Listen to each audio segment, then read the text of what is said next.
Welcome back, guys. Today we're gonna see how to allow blocked websites in Google Chrome. First thing you need to do is to open Google Chrome on your desktop. Click the three-dot menu in the top right corner, then select Settings from it. On the left sidebar, click Privacy and Security. Now click Site Settings. Just scroll down and click View Permissions and Data Stored Across Sites.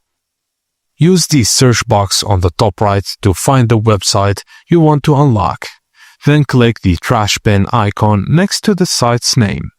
Now all you need to do is confirm by clicking Delete to remove all cookies, permissions, and data on that site. Now when you revisit the website, it will behave like a fresh visit without previous blocks or restrictions. That's it, guys. Thank you for watching, and please don't forget to like and subscribe for more.